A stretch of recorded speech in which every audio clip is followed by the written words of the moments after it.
ಧನಿಶ್ರೀ news. ಮಹತ್ವದ ತಿಳಿವು.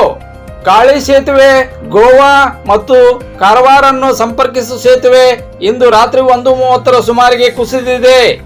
ಈ ಘಟನೆಯಲ್ಲಿ ಒಂದು ವಾಹನ ಸಿಲುಕಿಕೊಂಡಿದ್ದು ಗಾಯಗೊಂಡ ವ್ಯಕ್ತಿಯನ್ನು ತಮಿಳುನಾಡಿನ ಧರ್ಮಪುರಿಯ ವಯ 37 ವರ್ಷದ ಬಾಲಮುರುಗನ್ ಎಂದು ಗುರುತಿಸಲಾಗಿದೆ.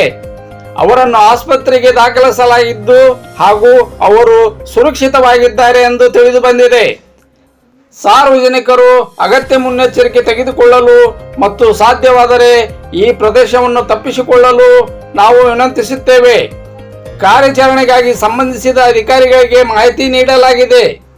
ಹೆಚ್ಚುವರಿಯಾಗಿ ಸೇತುವೆಯ ಬಲವತ್ತತೆಯ ಪರಿಶೀಲನೆಗಾಗಿ ಮತ್ತು ಸುರಕ್ಷತೆಯನ್ನು ಖಚಿತಪಡಿಸಲು ರಾಷ್ಟ್ರೀಯ ಹೆದ್ದಾರಿ ಪ್ರಾಧಿಕಾರಕ್ಕೆ ಅಧಿಕೃತ ಪತ್ರವನ್ನು ಕಳುಹಿಸಲಾಗಿದೆ.